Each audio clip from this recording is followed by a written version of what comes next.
Hola, ¿qué tal todos? Mi nombre es Maonri y este es mi amigo Billy Hola a todos. y les damos la bienvenida a nuestro podcast que lo llamamos The Silver Screen Syndicate. Básicamente lo que queremos hablar o de lo que hablaremos en este podcast será de cosas geek, películas, series, cómics. Billy y yo somos nerds y estos son temas que nos interesan, entonces queremos compartir nuestra opinión con ustedes. Entonces, vamos a empezar con nuestro primer episodio, que va a ser acerca de Batman Year One. Entonces, Billy, ¿nos podrías dar la introducción de lo que es Batman Year One? Bueno, pues Batman Year One es básicamente una reimaginación del origen de Batman, ¿no? En lugar de ver cómo pierde a sus papás, cómo Bruce Wayne pierde a sus papás, vemos el primer año de Batman, de cómo trabaja. De hecho, como en cada sección o segmento de la historia vemos una fecha. De cuando va empezando y así nos lleva por todo el primer año de Bruce Wayne como Batman. Pero también es, lo que me gustó, una de las cosas que me gustó a mí de Year One es que no solamente es el origen de Batman, sino también vemos, en cierta forma, el origen del comisionado Gordon, ¿no? Que, de hecho, el cómic empieza no con Bruce Wayne, sino empieza con Gordon y su llegada a Ciudad Gótica y cómo es un cambio para él, cómo es una lucha para él de lo que había pensado. Y algo que también me gusta de la introducción del cómic es que eh, el autor nos presenta un escenario bastante diferente a lo que, a mi entender, a lo que Batman era en el pasado. Porque pues Batman era más cómico, no se tomaba tan serio, era más para niños, pero si no estoy equivocado, Mark Miller nos introduce a una gótica más obscura. Y pues desde los primeros momentos que empezamos a leer el cómic podemos ver que la paleta de colores es muy gris, los colores son complementarios y usa colores oscuros, no usa colores tan brillantes como por ejemplo en uno de los cómics de Batman donde él tenía trajes rojos y morados y verdes, naranjas. Entonces es un parteaguas a lo que las personas conocían como Batman y pues básicamente el Batman que conocemos en Year One es el que siento que es el que da nacimiento al Batman que conocemos ahora. Sí, de hecho, la visión de Batman que predominaba en ese momento era la que la gente tenía de la serie de los 60 con Adam West, ¿no? Y que era eh, en pleno día con ese traje eh, francamente ridículo, pero pues era lo que más, lo que la gente conocía de Batman, ¿no? De Ujú. todo eso, no sé cómo decirlo aparte de como ridículo, no lo digo tanto en un sentido despectivo, sino en un sentido que no es pues muy apegado a la realidad. Y aquí Frank Miller trata, con la historia, trata de aterrizarlo más en la realidad. Y David Mazzucchelli con la paleta de colores, con el arte, se siente aún también más aterrizado en la realidad o más basado en la realidad que lo que hasta ese momento habíamos tenido. Incluso podemos decir, bueno, esta salió en 1987, este cómic. Eh, Batman de Tim Burton salió en el 89 y todavía trae esa visión extrema medio loca de lo que es Batman, ¿no? Pero en el 92, yo creo que una de las cosas que hizo que cambiara nuestra vista, y pienso que está basado también en la estética y la historia de Year One, es la serie animada de Batman, que está toda oscura, que está con ese tipo con esa paleta de colores, ¿no? También retoma los orígenes detectivescos de Batman, eh, desde el principio del 38 y los 40, ¿no? El 38 cuando salió la serie y en los 40 que nos empezó a desarrollar más. Pero, pero sí, es un cambio, es un parteaguas, como dices. eh, no solo en el personaje y en los cómics de Batman, sino también empieza a haber muchas diferencias en los diferentes cómics, especialmente de DC. Los orígenes bien se van ajustando poco a poco para tener este universo más basado, más aterrizado en la realidad. Sí, se puede decir eso de alguna forma, ¿no? Ah, pues sí, en cierta forma es más aterrizado a la realidad en el aspecto tal vez psicológico y también pues Mark Miller trata de darle sentido a lo que Jim y Bruce piensan mientras están pues peleando, ¿no? Por ejemplo, Jim Gordon al principio del cómic, cuando, cuando conoce al detective Flash, Jim Gordon pues empieza a pensar, ¿no? Acerca de, eh, pues, que si lo necesita en algún momento derrotar, pues empieza a pensar en las cosas que haría, ¿no? Porque en esta iteración de Jim Gordon, él tiene entrenamiento militar, ¿no? Entonces, también esa es otra cosa que me gustó del cómic, que noté, por ejemplo, que en la película de Tim Burton, el detective Gordon o el comisionado Gordon no tiene, en este caso, este detective comisionado, no, que es en Year One, es el Es, detective, ¿verdad? es detective, ¿no? Y luego teniente. Sí, teniente, sí, lieutenant, sí. Eh, pues, pero me di cuenta, ¿no? Que Jim Gordon en la película de Tim Burton no tiene mucha relevancia. Y el otra vez lo estábamos comentando, tú y yo, que pues Jim Gordon básicamente era un personaje que nada más estaba ahí y básicamente pues Batman era el que siempre salvaba el día, ¿no? Pero en esta ocasión Jim toma un papel más protagónico y, y pues podemos verlo en acción, no solamente físicamente, pero sino también podemos ver su tren de pensamiento, qué es lo que él piensa acerca de, no sé, su compañero o acerca de Gótica. Y pues le da más realismo al personaje, como tú dices, ¿no? Porque es un personaje más gris, porque vemos la faceta buena de Gordon, pero al mismo tiempo también vemos una faceta mala, que es pues la infidelidad, ¿no? Y estos son temas que el cómic también toca, que a lo mejor no era tan común en los 80, acerca de la infidelidad, la corrupción, son temas más maduros y pues la infidelidad la exploramos por medio de Jim Gordon y eso es algo que nos hace, eh, por así decirlo, más empáticos. A lo mejor a muchas personas no les cae bien Jim Gordon por lo que le hace a su esposa, pero al mismo tiempo también podemos entender más su persona, la crisis emocional por la que está pasando debido a que se tuvo que mudar a Gotham. Y de hecho es una de las cosas mejores del cómic, que en su desarrollo de los personajes, por lo menos de los personajes principales, no, ya no son planos, ya no son personajes que son de una sola dimensión, ¿no?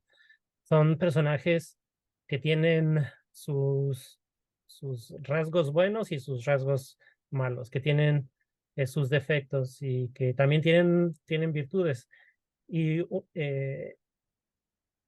una de los medios que utiliza el cómic para ver bueno, para caracterizarlos interesantemente es sus cajas de pensamiento, ¿no? Solamente Bruce y Jim Gordon tienen unas cajas de pensamiento diferentes y lo utilizan, lo utiliza Frank Miller de esta forma. Para, para el comisionado Gordon, utiliza una caja, ¿de qué colores? Me parece que es am, azul, no, gris, Mm. y letra bonita, letra script, que no es Comic Sans, es otra fuente. Y para Bruce utiliza un tono, si mal no recuerdo, gris, no, perdón, amarillo, este, y utiliza manuscrito para ver sus pensamientos, para leer, para expresarlos, ¿no? Pero eso es solamente en ellos dos, que son los protagonistas, que es algo también diferente. No solo tenemos a Bruce Wayne o a Batman como el personaje principal, sino también tenemos el punto de vista de Jim Gordon. Y aún más allá también podemos ver, como decías, estos temas que se desarrollan, prostitución, corrupción, infidelidad. em, aún más oscuros vemos ahí a Selina Kyle, que ya no es solamente una cara bonita, sino, o una, ¿cómo decirlo? Alguien, Pues ¿cómo qué? como da alguien, porque lo que yo recuerdo de Selena es que ella es como de la ponen siempre como de la alta sociedad, ¿no? Aunque sea una ladrona, más o Exacto, menos. sí, tiene razón, exacto. Desde la alta sociedad es una ladrona, pero aquí no es una ladrona, o bueno, sí es, pero antes de ser una ladrona, es una prostituta, ¿no? Y hasta tiene Mm. una prostituta menor de edad con ella, que es su protegida.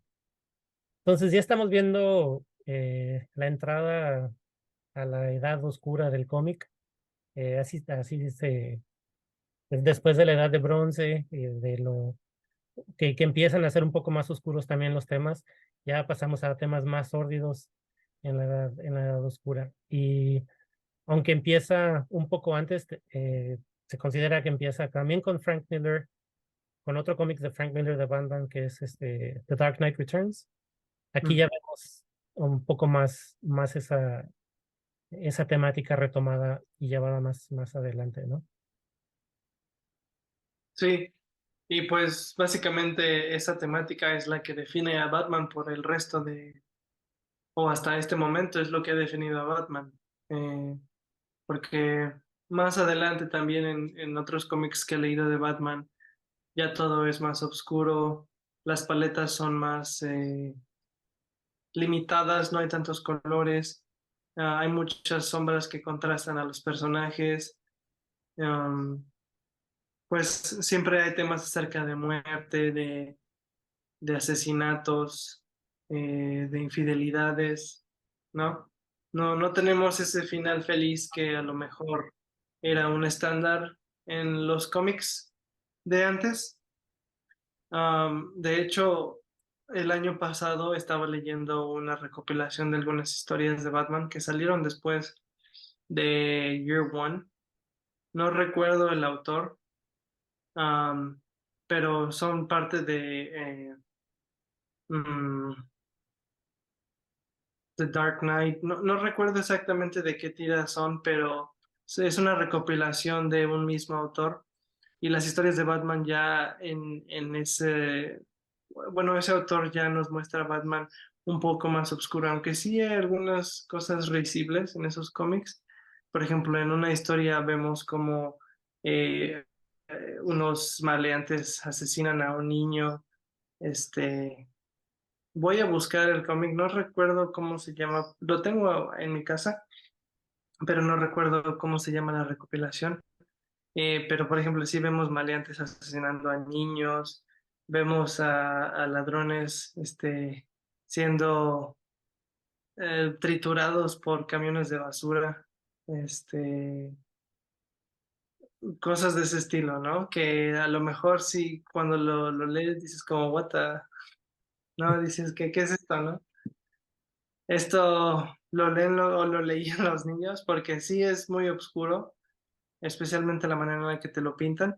Y pues es un tema recurrente, la oscuridad y, y las cosas más mórbidas en los cómics de Batman. Y sí se ve más que en otros cómics, por ejemplo, no sé, estaba pensando, por ejemplo, en cómics que leí recientemente de Marvel, aunque sí tienen temáticas un poco más oscuras, creo que DC siempre las personas lo relacionan con lo oscuro, ¿no? Con con lo sórdido, con lo que no está bien en cierta forma. Sí, estaba pensando en cómo fue cambiando, cómo fue llegando a ese punto, ¿no? Cómo fueron llegando ahí los cómics. Desde los, vamos a decir, hasta cierto punto blancos, los cómics blancos de la Edad de Plata. Eso es pasando por los 60, los 70 y principios de los 80, que ya empiezan a tocar temas más duros, temas sociales incluso, eh, por ejemplo, el X-Men, que es una metáfora de la lucha de, pues, no sé si de clases, bueno, no de clases, pero de razas, ¿no? En Estados Unidos. O por lo menos no es una metáfora, si no es una metáfora de ello, es algo que lo señala. Em, pero también no solo van cambiando en ese sentido, en la edad de plata el formato es episódico, tienes un cómic y termina episódico y autocontenido, ¿no? Ahí termina en ese mismo número, termina la historia.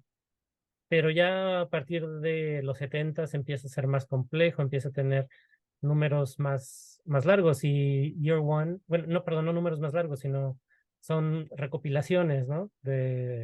Son colecciones de historia.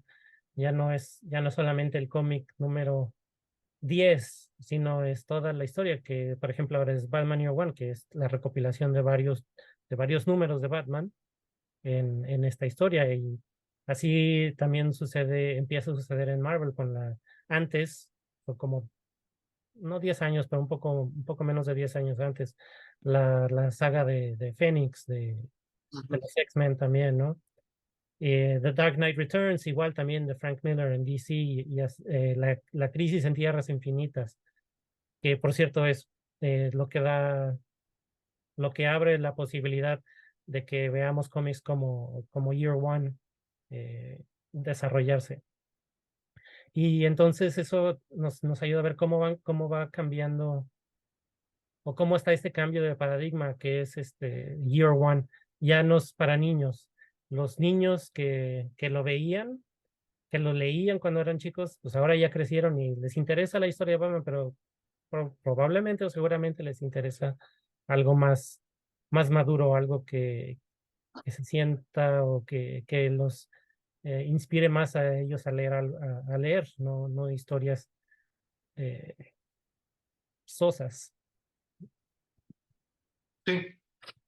Estaba pensando en lo que decías acerca de las épocas de los cómics, por ejemplo, de X-Men, ¿no? Que es una ejemplificación de la lucha racial. El otro día tú y yo estábamos comentando acerca de por qué Year One tiene estos temas tan oscuros, por qué Frank Miller decidió eh, explicar los temas de corrupción, infidelidad, prostitución. ¿Qué fue lo que Frank Miller eh, vio en la sociedad que le hizo querer reflejar eso en un cómic? Tú sabes un poco más de esto, entonces, ¿qué en lo que tú sabes, qué fue lo que Frank Miller vio, pues sí, básicamente en la sociedad de los Estados Unidos para querer hacer un cómic de este tipo? Yo creo que, no sé si su intención era hacer algún tipo de comentario social, pero yo creo que sí era de tratar de que la industria del cómic madurara. Eso yo creo que sí. Especialmente en una sociedad que en los ochentas se volvió más abierta a tocar este tipo de temas. Si tú ves las películas de los ochentas, hay mucho sexo, hay infidelidad, se habla de corrupción, pensando, por decirlo en una sola cosa. Podemos ver La Hoguera de las Vanidades en los ochentas, o antes de eso, El Padrino, ¿no? Que es violenta, es de los setentas, de finales de los setentas, la serie, bueno, las primeras dos películas, pero igual tocan estos temas más abiertamente, más explícitamente, y entonces eso hace que la gente esté, a lo mejor no sé si desensibilizada es la palabra o insensibilizada, pero seguramente más acostumbrada y menos eh, mojigata en cierta forma que antes, ¿no? Eh, ya no es tanto tabú, sino más bien es hablar de estas cosas más abiertamente, mostrarlas en los medios, porque pasaban en la sociedad, pero simplemente estaban escondidas, ¿no? No se mostraban. La realidad en los medios era pues una realidad eh, pintada, pintada de blanco, como se dice en inglés, ¿no? Whitewashed. eh, Ujú. Limpiada, sanitizada de lo que realmente pasaba eh, pues en la vida real.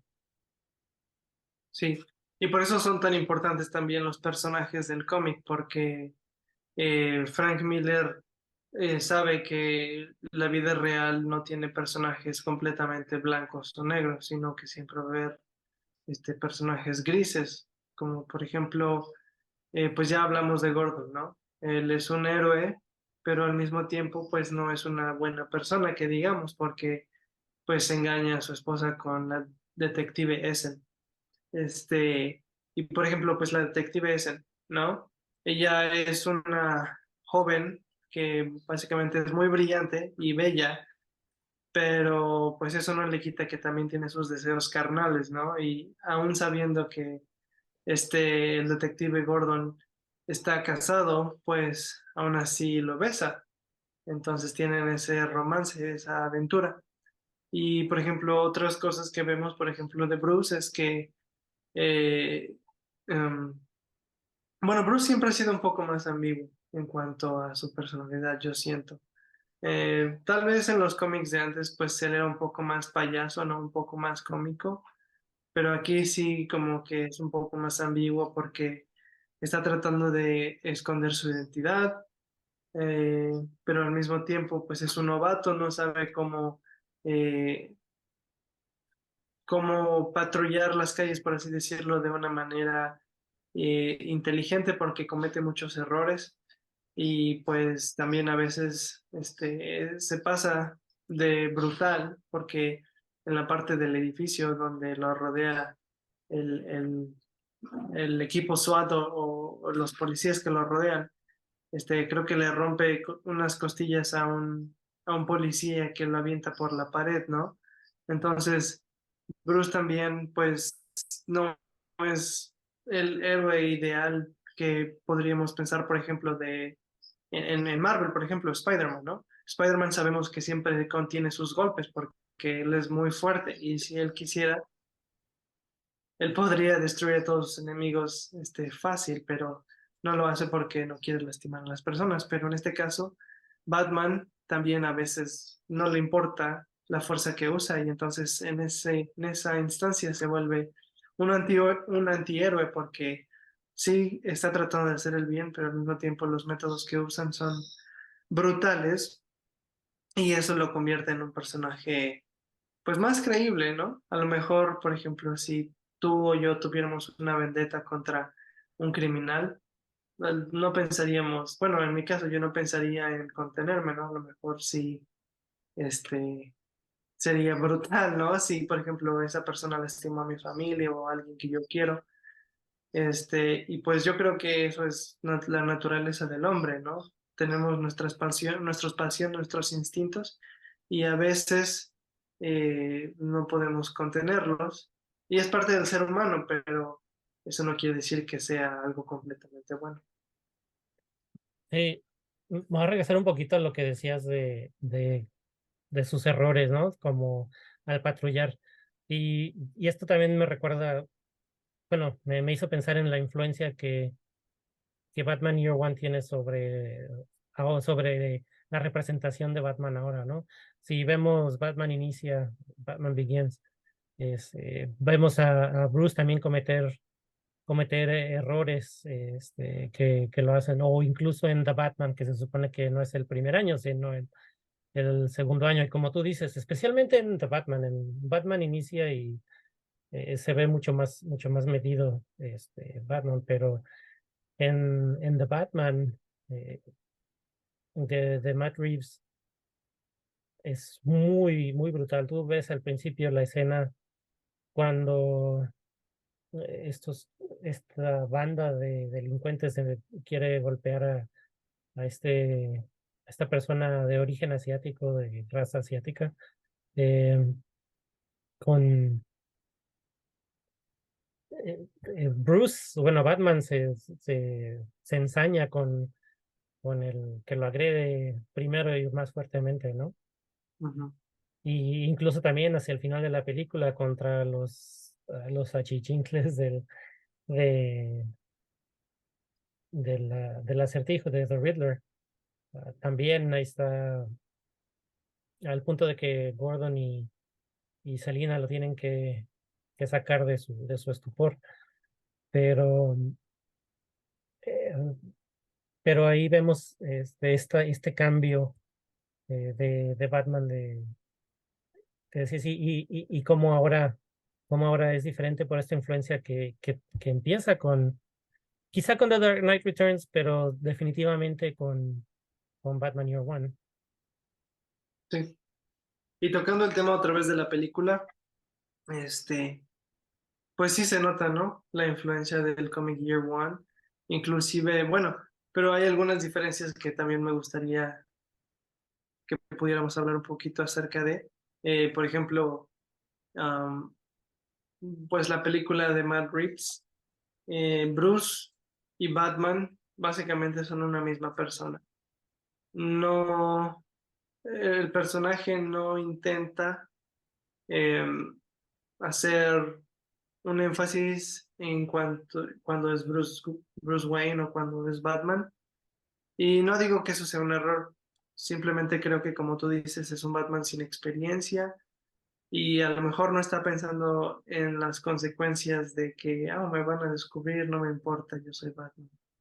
Ajá. Este, y pues incluso la escenografía de la mansión Wayne es muy acorde a lo que Batman es, ¿no? Es muy gótica, tiene muchos ornamentos, entonces Batman, el personaje de Batman es Bruce y Batman, y no hay ese contraste de personajes. Y pues, por ejemplo, a lo mejor si el Batman de Year One hubiera hecho eso, el detective Gordon lo hubiera atrapado más fácilmente, porque incluso en el cómic vemos que la detective Essen le dice a Gordon que pues Bruce puede ser un sospechoso porque él tiene las razones pues, para pelear con los criminales, ¿no? Sus padres murieron, bueno, los asesinaron y pues Gordon empieza a investigar a este Bruce y pues Bruce en el cómic es inteligente, sabe cómo actuar, sabe que tiene que tener esta contraparte. De otra manera, a lo mejor sería muy fácil de atraparlo, ¿no? Y por ejemplo, en la película de The Batman, pues Bruce y Batman son casi la misma persona, ¿no? Como por ejemplo también en las películas de Christopher Nolan. Ahí Batman es totalmente diferente a Bruce Wayne, pero pues de todos modos son la cara de la misma moneda. Sí, ahí eso es eh, algo que me gusta de la película de The Batman, que pues sí tiene sentido en en que aún no existe la disociación, ¿no? Entre Batman y Bruce Wayne. disociación, por lo menos en la percepción de los personajes de la historia, ¿no? En Ujú, que son completamente diferentes y en la disociación en cómo nosotros lo percibimos también, que Batman es una personalidad muy diferente a lo que es la personalidad de Bruce Wayne. em, pero al mismo tiempo que Bruce Wayne como dijeron en Batman Inicia, es la máscara, ¿no? ujú. De lo que es, de lo que realmente es Bruce. am, y por otro lado, también regresando a lo que decías antes, sobre qué sospechan de Bruce Wayne, que pienso que esto le da crédito a los personajes, ¿no? Especialmente de Gordon, porque en en cualquier otro mundo sería lo obvio que Bruce Wayne debe ser Batman, tiene un motivo y tiene los medios para hacerlo, ¿no? Em, y, y Gordon lo sospecha gracias a la información que le da la detective Essen, ¿no? Pero no queda como un tonto que no se le ocurre que pueda ser Bruce Wayne, así como nos sorprende también que no se den cuenta de que Superman es Clark Kent, ¿no? Solo por los lentes. Es algo, Entonces, es algo parecido. Pero aquí por lo menos Frank Miller nos da una explicación de por qué ya no investiga Gordon o por qué no persigue esa línea de pensamiento, ¿no? Ese tren de pensamiento, sino más bien decide dejarlo. No es que no lo sospeche, sino más bien que decide hacerlo, hacerlo a un lado, por lo que sucede al final de la historia. sí, am, y eso es algo también que habla acerca del carácter de Gordon, ¿no? Sabe que, y de hecho él lo comenta a lo largo del cómic. Dice, soy un policía, pero Batman salvó a la anciana. Estoy casado, pero amo a la detective Essen, ¿no? Entonces es como esta pelea que Gordon tiene en el cómic y al final se da cuenta, ¿no? Que a lo mejor, pues para poder tener éxito en Gotham, para poder traer justicia de verdad, va a tener que colaborar con una persona que tiene, pues, una moral un poco dudosa, porque aunque este Batman no mata, pues es una persona peligrosa, agresiva, que no siempre va a hacer lo que un Boy Scout haría, ¿no?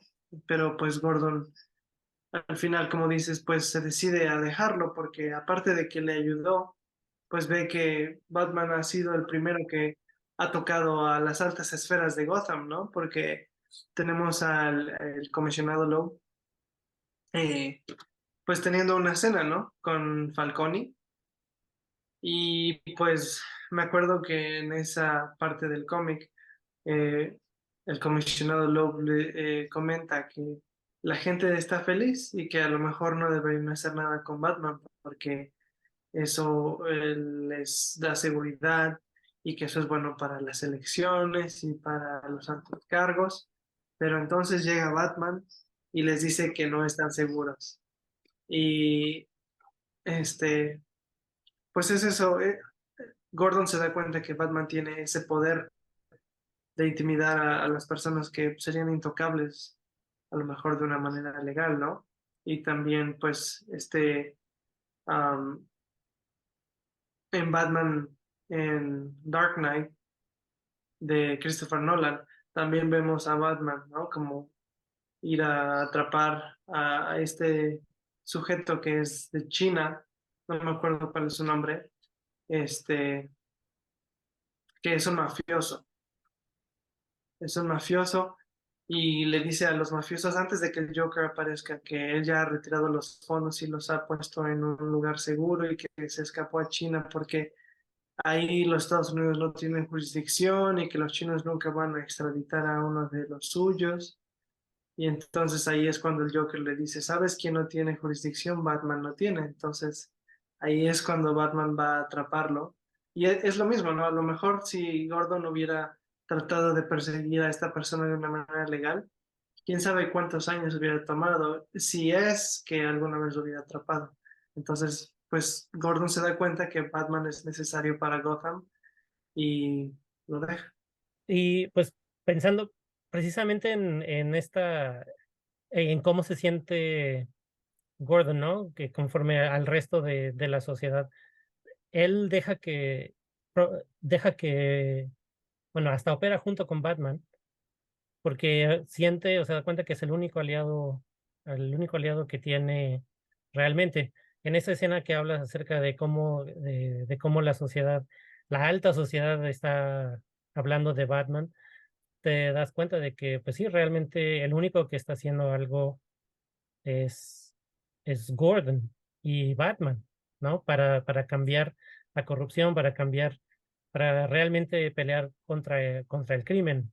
El comisionado Loeb está cooptado por el crimen, toda la sociedad está cooptada por Falcone, ¿no? Por Falcone.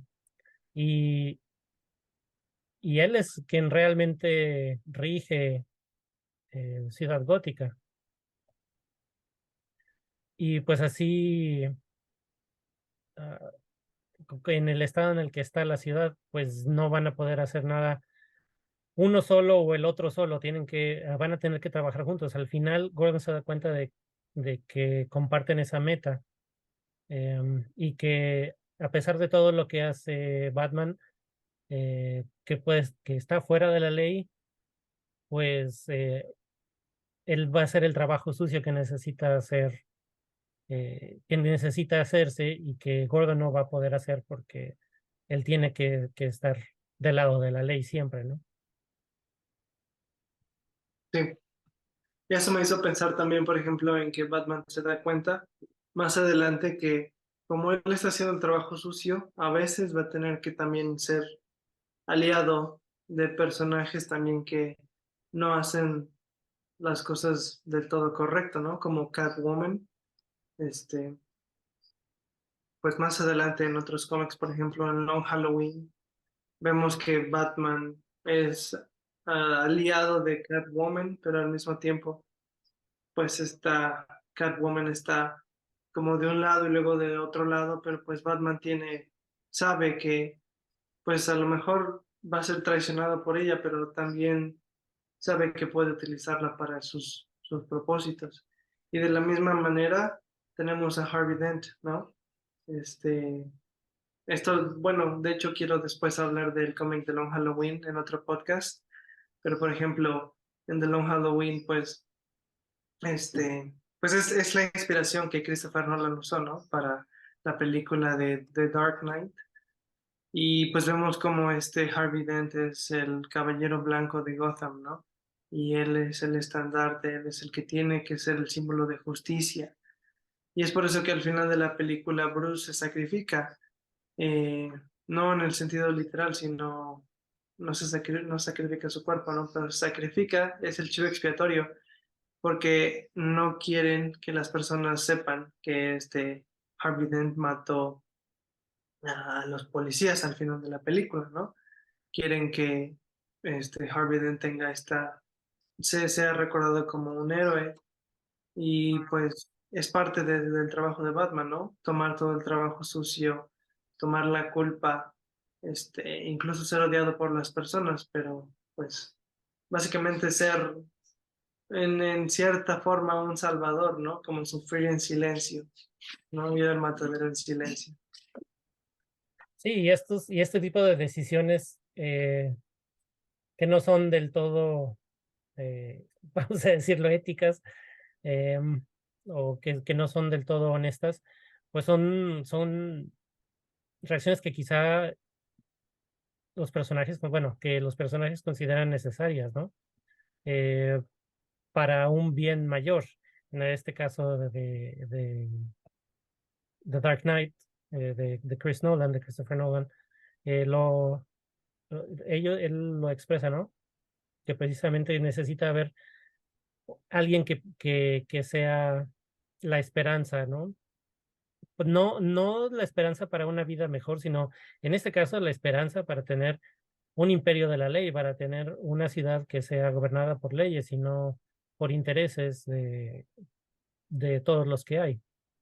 Ese es el sacrificio. El sacrificio de Batman es la percepción que la gente tenía de él después de Batman Begins como un héroe y ahora pues es el villano, ¿no? Eh, y solo Gordon y su familia conocen, conocen la verdad. Y eso también me hizo recordar, por ejemplo, bueno, al final ya de la trilogía, pues Batman es un héroe, ¿no? Hasta le hacen una estatua.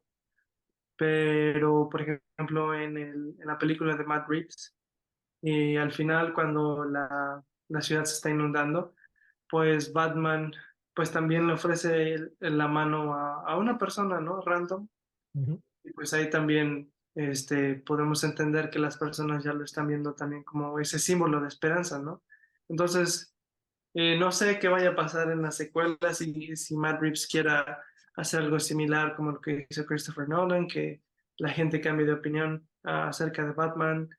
Pero por ahora, pues Batman en el universo de de Matt Reeves, pues es la esperanza, ¿no? De la ciudad, porque no solamente es cuando ofrece la mano, sino también, pues yo creo que pues tú que sabes de cine, sabes que cuando un director hace ciertas tomas, los hace con una intención, ¿no? Nunca es algo al azar, a menos que no sepas de cine, pero estoy seguro que Matt Reeves cuando hace esa toma de que vemos a Batman desde arriba, como la luz le está iluminando, podemos ver pues que en mi interpretación que Batman está aprendiendo que ser un justiciero no solamente es como por interés personal o por una vendetta, ¿no? Sino también que ya tiene una responsabilidad con la ciudad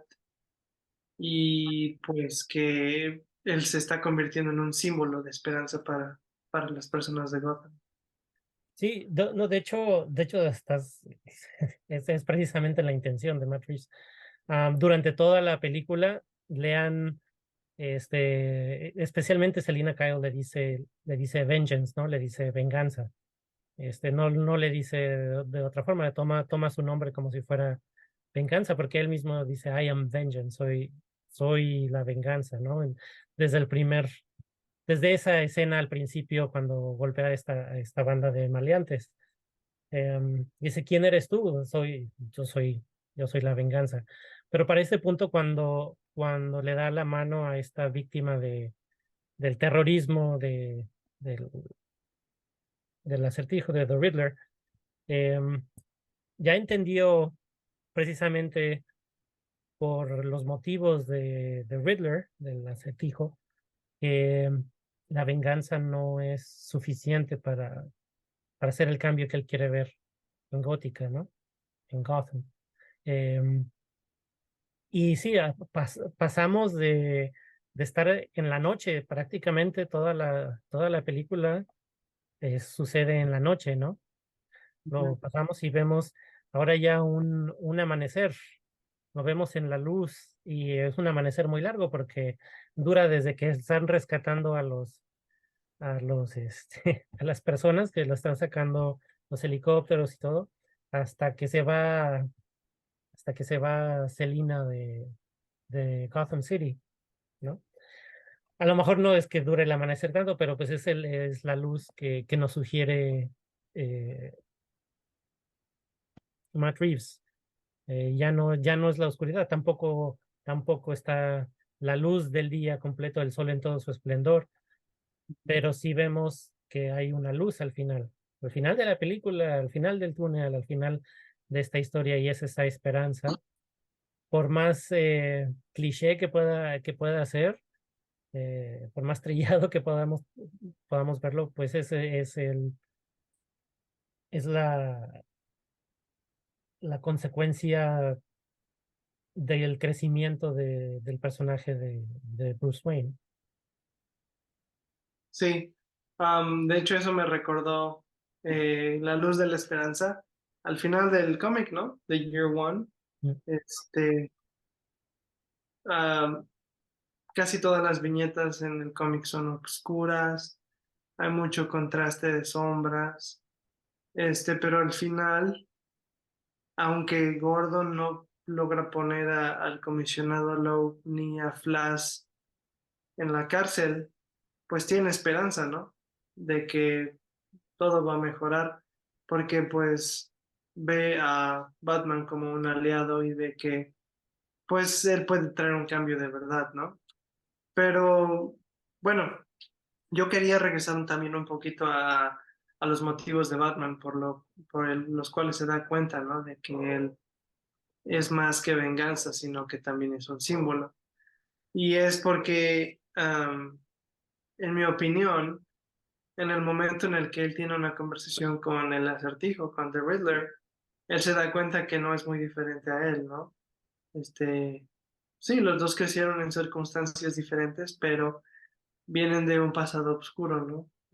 Son huérfanos los dos, la sociedad pues los forjó, aunque en cierto punto Batman se va y se va a entrenar, The Riddler se queda, ¿no? Y es un rechazado de la sociedad. Y entonces ahí es cuando The Riddler le explica que pues él estaba haciendo todas esas cosas porque básicamente quería ser amigos con él, ¿no? O sea, quería que ellos trabajaran juntos. Y eso es algo también que he notado en otras iteraciones de Riddler, que él siempre admira a Batman, como que siempre quieren que sean amigos, pero obviamente Batman se da cuenta en todos, siempre, pero en la película Batman se da cuenta que pues sí, que el camino que está tomando no es el camino que va a traer lo que él espera, que es un cambio en la ciudad, sino que si sigue como está actuando hasta ese punto de la película, él se va a convertir, pues, porque ya está loco, ¿no? Pero se va a convertir, pues, en un psicópata, ¿no? Y eventualmente llegará a un punto donde a Batman no le va a importar matar, ¿no? Como a Riddler para dar su mensaje. Y, y creo que eso es importante también porque, pues, los dos personajes se desarrollan de diferentes maneras, ¿no? A lo mejor una persona no tan extrema, bueno, porque Batman es una persona extremista, ¿no? Él va hasta el extremo para lograr lo que quiere, pero Riddler sobrepasa la barrera. Y yo creo que también es por eso que Riddler consigue a sus seguidores, porque hay personas en este mundo también que tienen ideas tan extremas que pues están dispuestos a darlo todo con tal de poder defender una idea. Pero la diferencia de Batman y de el Acertijo es que Batman se da cuenta a tiempo de que a lo mejor esa no es la mejor manera de poder hacer un cambio y The Riddler pues nada más ve que el cambio es por medio de la violencia, ¿no? Por medio de el miedo, la intimidación.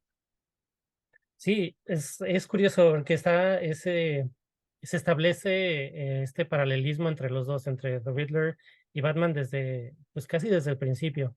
Eh, de hecho, empezamos con el punto de vista, la película empieza con el punto de vista de The Riddler, no con el punto de vista de Bruce Wayne, de cómo está viendo al alcalde, antes de matarlo, cómo lo está observando, cómo está viendo lo que hace, ¿no? Y después pasamos al asesinato, pero es del punto de vista de él. Y va estableciendo este paralelismo, esta relación, ambos huérfanos. The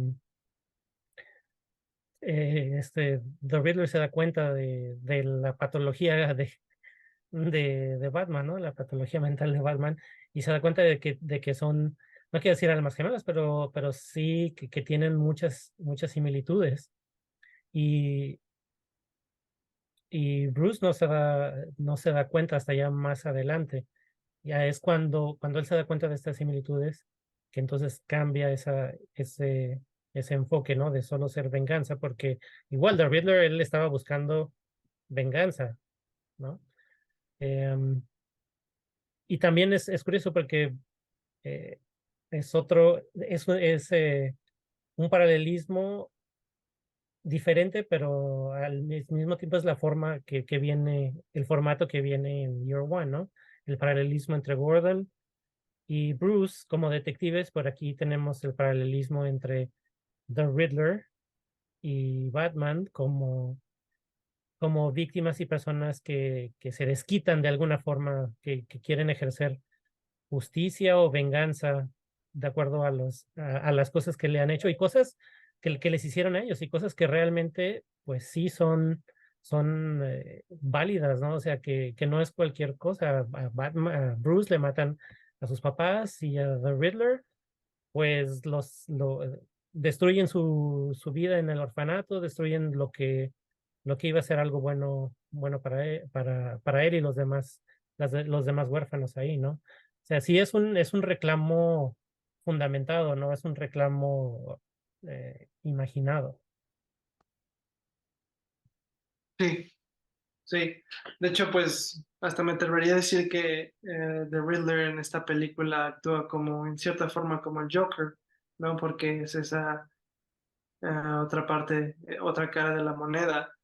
De hecho, pues no sé, yo supongo que sí, en el futuro Matt Reeves va a querer presentar al Joker, pero pues ya tenemos a The Riddler como casi casi su contraparte, ¿no? Como está, porque pues The Riddler, por ejemplo, en la serie de Gotham o en los cómics siempre ha sido como más como, oh sí, yo soy The Riddler, soy más como classy, ¿no? Soy más elegante, te voy a dar unos acertijos para que los resuelva.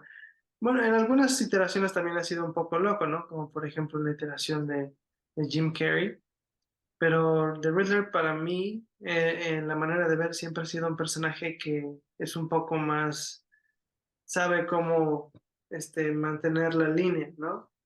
En cierta forma, pero aquí Matt Reeves lo hizo muy loco, como de verdad, él está zafado porque se puede ver en los streamings que hace, en la manera en la que habla, que no tiene un límite para sus acciones ni para las palabras que dice. Entonces, no sé si en el futuro querrá usar a The Riddler como el nuevo Guasón, o tal vez va a querer introducir al Guasón de otra manera para que los dos puedan coexistir de cierta forma, pero en mi opinión, eso fue lo que yo vi en esta película, ¿no? Que Matt Reeves introdujo a The Riddler como ese antagonista, como la otra parte de la moneda, la otra cara de la moneda. Y creo que también pensando en el Riddler de Jim Carrey, y pensando en sus motivos, porque los que se volvió malvado, ¿no? Se volvió el villano, porque lo corrieron, porque, o sea, sí hay una razón, pero realmente no es tan fuerte como lo que podemos ver en este Riddler, ¿no? Y aparte la reacción, eh, el, ¿cómo podemos decir? El regreso, la forma en que el personaje de The Riddler no crece, sino se va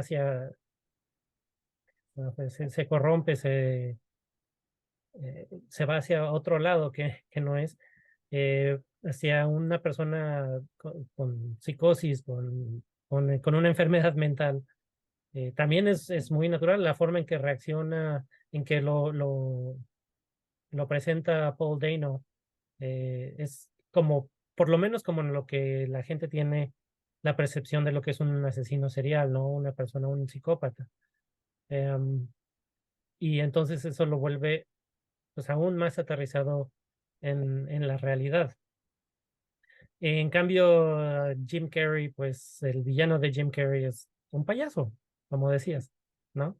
Es otro payaso. Jim Carrey de por sí es un payaso y pues eso es la energía que le va a dar al personaje. No digo que esté mal, solamente que es una forma diferente de presentarlo y que realmente no está tan basada en la realidad como lo puede ser The Riddler de Batman o incluso The Riddler de la serie que hubo un tiempo en Fox. no me acuerdo en qué cadena, que vemos a Bruce Wayne desde chico. O la de Gotham. Ah, Gotham, exacto, la serie de Gotham. Que Ujú. vemos a un acertijo también, vemos cómo va yéndose poco a poco hacia el fondo, ¿no? Esa es la locura. Sí. De hecho, ahorita que trajiste el tema acerca de los asesinos seriales, quería hablar un poquito acerca de, pues, la época en la que sucede la película de The Batman, ¿no? Porque, por ejemplo, en el cómic de The Year One pasa en los ochentas. Eh, y, por ejemplo, estaba pensando también en la película de The Joker, pasa en los setentas, creo, en los sesentas. Bueno, de hecho, Year One está basada o sea, se supone que sucede en los setentas, en el 77. Se Ok, supone que ya para la época de Batman, en la que está ya con experiencia, ya tiene 10 años peleando como Batman, y entonces eso es una vista hacia los setentas, hacia el 77 probablemente. ok. Y la otra, sí, más o menos debe ser Joker. Es un poco vaga, pero sí, setentas, quizás ochentas, más o menos, finales de Ujú. los setentas, principios de los ochentas. Ok, ok. Bueno, de lo que quería hablar de las épocas es Ajá. que algo que me gusta de la película de Matt Reeves es que Batman sucede en una era moderna y The Riddler hace el uso de las herramientas que tenemos ahora, ¿no? Como los streamings, los celulares, cosas de ese tipo, cosas de ese estilo, que lo hacen aún más realista, ¿no? Porque, pues, la verdad no sé cuántos psicópatas hay en este mundo, pero ha de haber muchos, ¿no? Y yo creo que las redes sociales, el internet, da paso a que muchas personas también, pues, caigan en esta locura por toda la información que tenemos. Y no digo que eso haya sido un factor para The Riddler, pero sí digo que el Internet fue algo clave para él, para darse a conocer, para conseguir a sus seguidores, ¿no? A sus minions. Y me gusta este camino que el nuevo Batman está tomando en las películas porque podemos ver un Batman más adaptado a nuestros tiempos, que tal vez va a tener que resolver misterios, pues como lo hizo en esta película, ¿no? Por medio del Internet. Y a lo mejor eso, pues no sé si hicieron una historia o un cómic basado en esta película, Batman se tendría que enfrentar a muchos más asesinos seriales tal vez en Gotham porque pues ahora ya tienen una manera en la que pueden expresarse o la manera en la que ellos pueden mostrar al mundo qué tan locos están, ¿no? Entonces, eso es algo que me gusta de la película de Matt Reeves y no tiene nada que ver a lo mejor con el cómic, pero porque es lo que estamos hablando, estamos tratando de hablar del cómic, pero sí me gusta que los autores tratan de usar las herramientas que tienen en sus épocas para darle realismo a las dos obras, ¿no? Tanto Frank Miller usa el realismo en esa época para darle credibilidad a su historia, como Matt Reeves usa los elementos que tiene en esa época para darle credibilidad a su Batman, porque sí, el Batman, me acuerdo cuando salió el teaser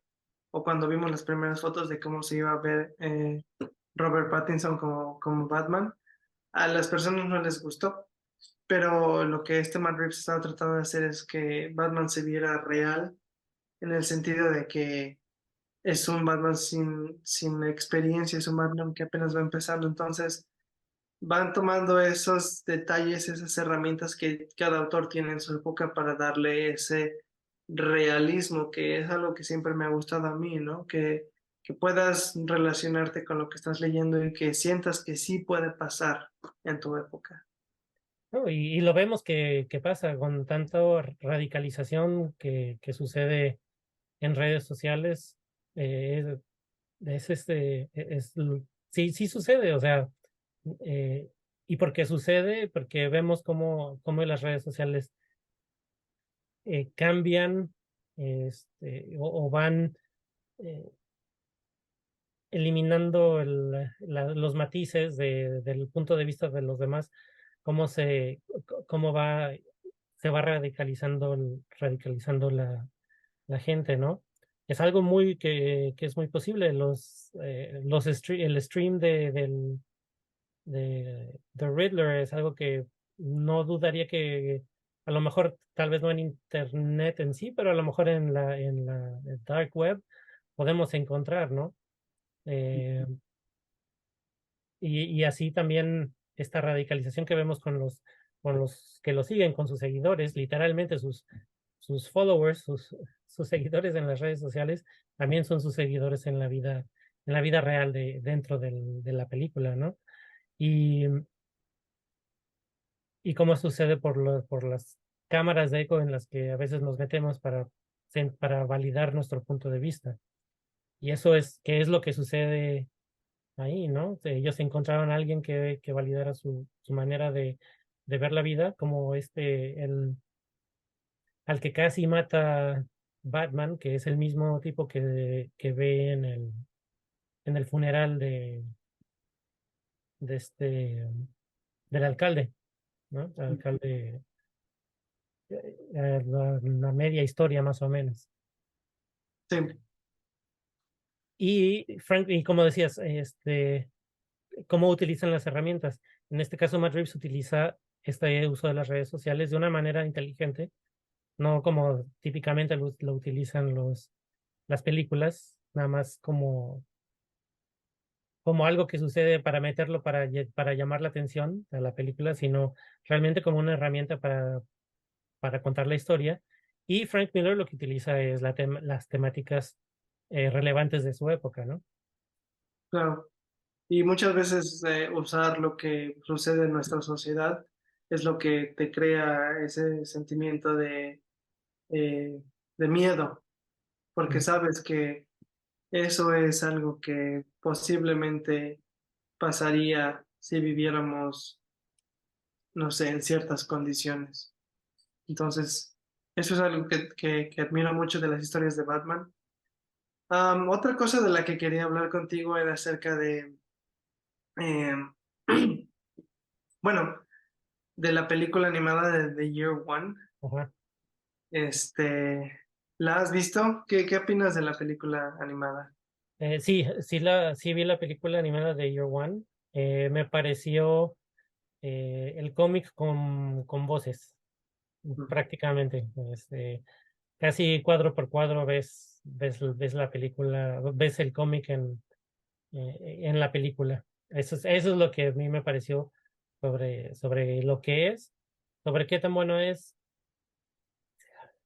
Me siento conflictuado porque por un lado me gusta que pasó, o sea, que la estética es prácticamente la misma, los cuadros son los mismos, el cómic es muy bueno en ese sentido, los paneles son muy parecidos, pero al mismo tiempo eh, pienso yo que le faltó la adaptación a lo que es eh, una película animada, ¿no? Sus propios medios de contar la historia, no es lo mismo es hacer un comic book que hacer una película animada, aunque sean dibujos, ¿no?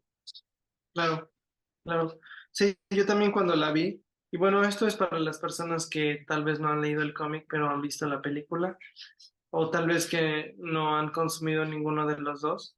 Yo recomendaría que primero vean el cómic o que lean el cómic y luego si lo desean que vean la película, porque como lo dices tú, la película es básicamente cuadro por cuadro, la animación es buena, el diseño de personajes es bueno, la ambientación es buena, pero hay cosas que no tienes en la película que sí tienes en el cómic, como por ejemplo los pensamientos de Bruce o de Gordon.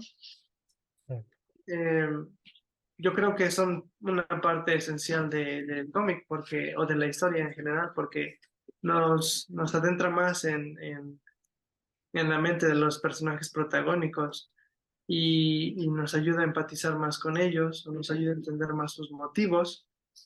o lo que van a hacer a continuación.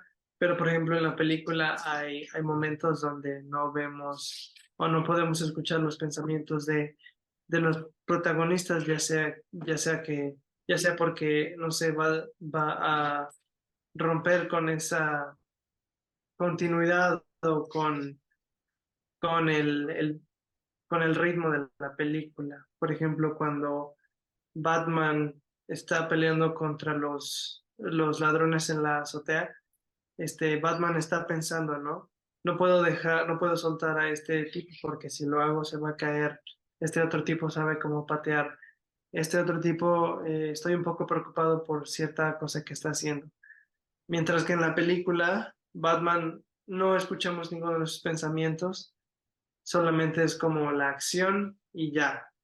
Y es algo que yo pienso que sí, la película, aunque sí trata de tener un buen ritmo, tal vez se siente un poco apresurada porque pues no estuvo pensada para hacerse película cuando Mark Miller escribió el cómic. Entonces, en ese aspecto, sí, yo sí estaría de acuerdo en tal vez hacer cambios, no tal vez de la trama, pero a lo mejor meter cuadros, a lo mejor diálogos para que la película se sienta un poco más orgánica y no tan apresurada. Una, una de las cosas que creo que es súper importante para establecer el tono del comic book, del cómic es precisamente los diálogos que dices del pensamiento de Gordon y de Bruce. No solamente porque nos dan más de los personajes, sino porque es una alusión al cine negro de los 40, ¿no?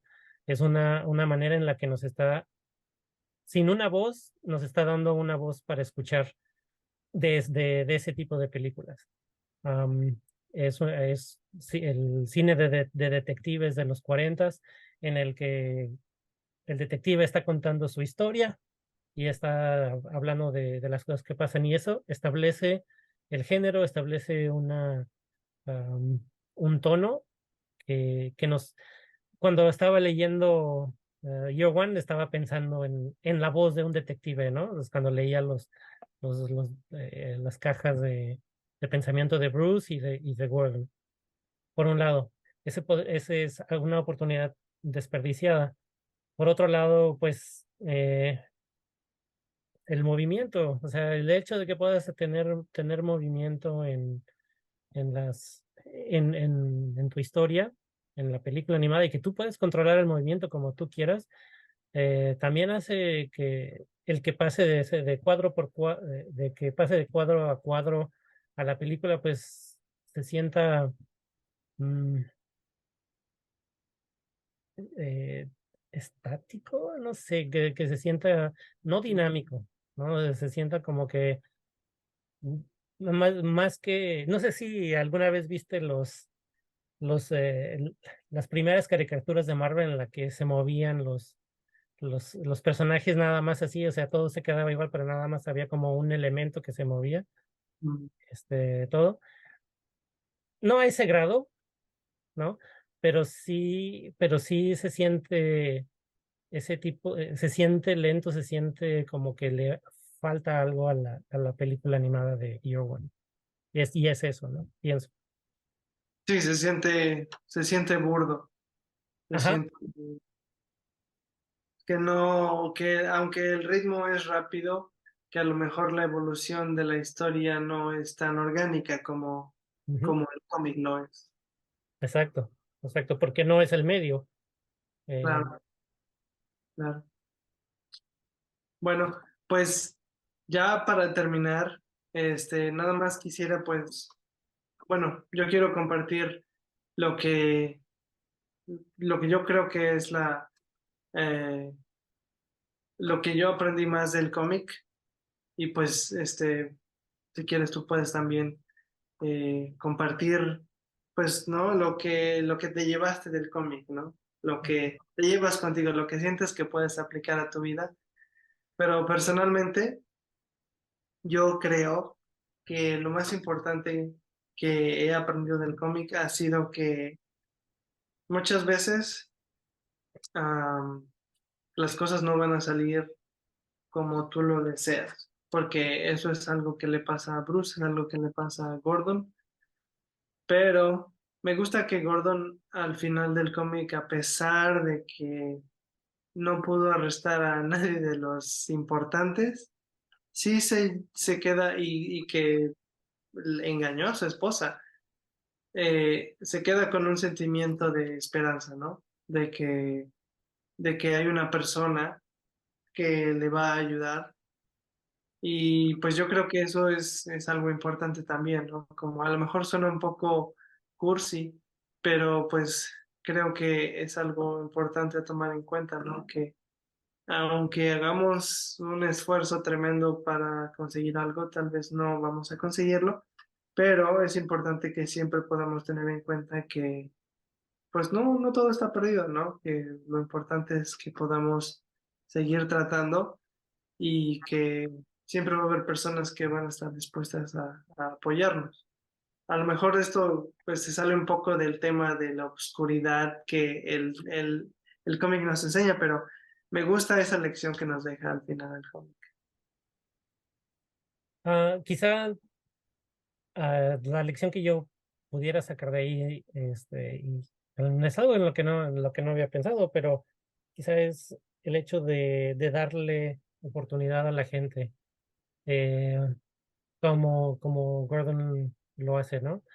De darle libertad de acción hasta cierto punto, de que nos muestren quiénes son y cómo quieren y pueden ayudar.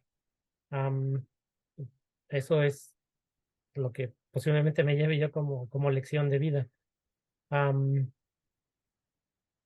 pues sí, básicamente eso. Sí, sí.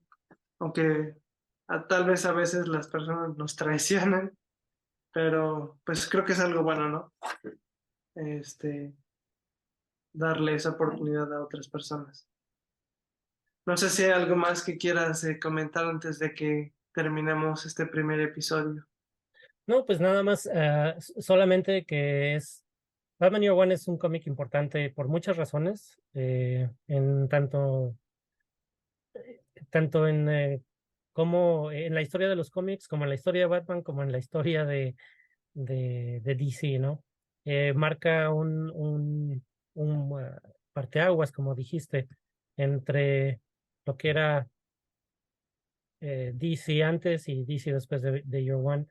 Y no solo afecta a Batman, y también afecta a la representación del personaje como lo vemos ahora, ¿no? Está basado, como lo vemos ahora, está basado en este cómic de hace 35 años. Ya hace 30. mucho tiempo. Sí. Bueno, bueno, pues yo creo que en esa nota estaría bueno terminar el podcast. Y pues gracias a todos los que nos acompañaron, para ver o para escuchar nuestra opinión. Y pues esperamos que lo hayan disfrutado. Mi nombre es Maonri, otra vez, y mi amigo, Billy. y somos The Silver Screen Syndicate, y los veremos la siguiente vez. Hasta luego.